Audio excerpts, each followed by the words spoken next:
আমাকে দিয়ে গাঁজা বিক্রি করানো, বিভিন্ন এবং আমাকে খাদেম বানিয়ে দোয়া তাবিজ ঝাড়ফুঁক বিভিন্ন অসামাজিক কার্যকলাপ করাতে আমাকে বলে। 1 বছর 1 দিন যাবৎ জাতীয় প্রেস ক্লাবের সামনে মামলার আসামি থেকে নিজেকে নির্দোষ দাবি করে সুষ্ঠু বিচারের দাবিতে অবস্থান কর্মসূচি নিয়েছে নুরুজ্জামান মিলন নামের মধ্যবয়স্ক এক মাজার ভক্ত।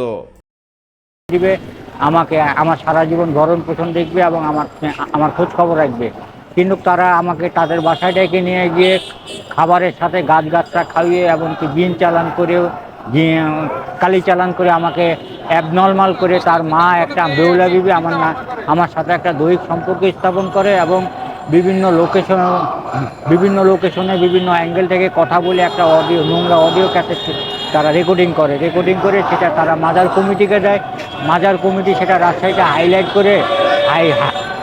করে সেটা আমাকে মানহানি করে এবং কি আমাকে মেরে ফেলার চেষ্টা করে। তার অবস্থান কর্মসূচির বছর পেরিয়ে গেলেও এ পর্যন্ত কোনো গণমাধ্যম কর্মীর দৃষ্টি কাটতে পারেননি বলে আফসোস করেন তিনি। 336 দিন যাবৎ এই জাতীয় প্রেস ক্লাবের সামনে অবস্থান করছি। আমি রাজশাহী শাহ ওলি আহমেদ রহমতুল্লাহ মাজারের কতিপয় ব্যক্তি যারা আসামি আমার ব্যানারে নাম লেখা আছে তাদের বিরুদ্ধে আমি বিচারের দাবি জানাচ্ছি। বলেন, রাজশাহীর একটি মাজার কর্তৃপক্ষের ষড়যন্ত্রের শিকার তিনি। রাজি না হই তখন তারা বেহুলা বিবি এবং শাহজাহান এরা উভয় মা ছেলে এরা আমাকে মিথ্যা প্রলঞ্চনা দিয়ে দিনাজপুরে ডেকে তাদের বাসায় ডেকে নিয়ে যায়। তাদের কথা ছিল তারা আমাকে জায়গা কিনে দিবে, আমাকে আমার সারা জীবন ভরণ পোষণ দেখবে এবং আমার খোঁজ খবর রাখবে, কিন্তু তারা আমাকে তাদের বাসায় ডেকে নিয়ে গিয়ে খাবারের সাথে গাছটা খাইয়ে এমনকি দিন চালান করেও কালি চালান করে আমাকে অ্যাবনর্মাল করে তার মা একটা বেহুলা বিবি আমার সাথে একটা দৈহিক সম্পর্ক স্থাপন করে এবং বিভিন্ন লোকেশনে বিভিন্ন অ্যাঙ্গেল থেকে কথা বলে একটা নোংরা অডিও ক্যাসেট তারা রেকর্ডিং করে। শুধু তাই নয়, ওই মাজার সম্পর্কে তুলে ধরেন গা শিউরে ওঠা লোমহর্ষক সব তথ্য।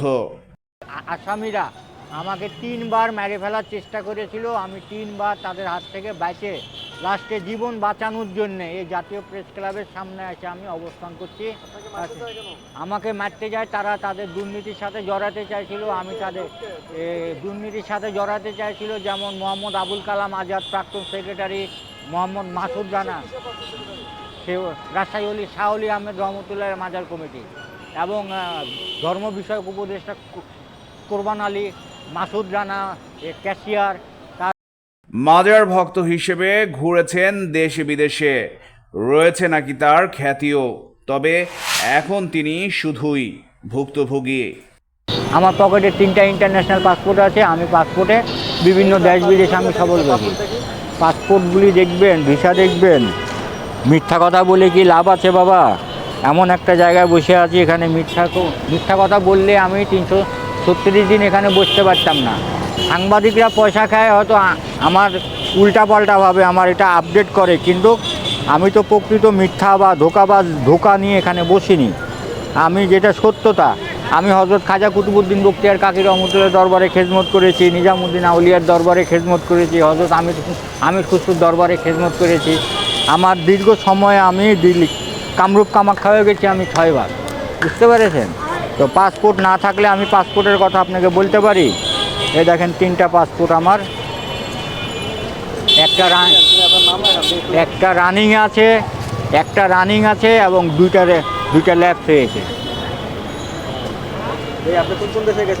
আমি ইন্ডিয়াতে গেছি ভিসা নিয়ে শুধু, আর এমনি নেপাল, ভুটান, পাকিস্তান এসব আগে দীর্ঘদিন আগে বিনা পাসপোর্টে আপ ডাউন করেছে। এই যে ভিসা আমার, হ্যাঁ, এই যে আমি যে যতবার ভিসা লাগিয়েছি ততবার আমার আপডেট আছে। আমি যে আপ ডাউন করেছি এটা তো সরকারি মোহর, এটা তো আর আমাকে করতে পারবে না। এই যে আমার সব পাসপোর্টে আমার ভিসা লাগানো আছে, আমি ভিসাতে আপ ডাউন করেছি। পূর্বে কোনো সময় বিনা পাসপোর্টেও যাতায়াত করি।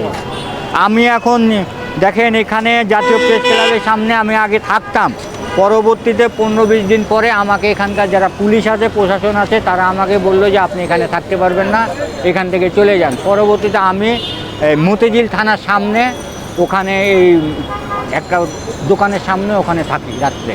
আর দিনে এসে সকালবেলা এসে এখানে আমি অবস্থান করি। বর্তমান অন্তর্বর্তীকালীন সরকারের কাছে তার দাবি দেশের সকল মাজারগুলোর বিষয়ে অনুসন্ধান করে অন্যায়, অপরাধ ও প্রতারণামূলক কার্যক্রম বন্ধ ও নিষিদ্ধ করার। এবং যাদেরকে এই দীর্ঘ 30 বছরে যাদের মাজার বানিয়েছে তাদেরকে তারা ব্যবহার করতে না পারে তাদেরকে মান অপমান করে অপদস্থ করে তাদেরকে মাজারের বাইরে রেখেছে। যখন তারা আবার মারা গেছে তাদেরকে টেনে নিয়ে এসে তাদের মাজার তাদেরকে দাফন করে তাদের মাজার বানিয়ে তারা নিজেরা ওটাকে ভোগ দখল করছে।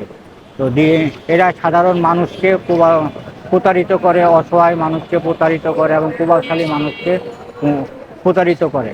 স্বাধীনতা টিভি বাংলা, ঢাকা।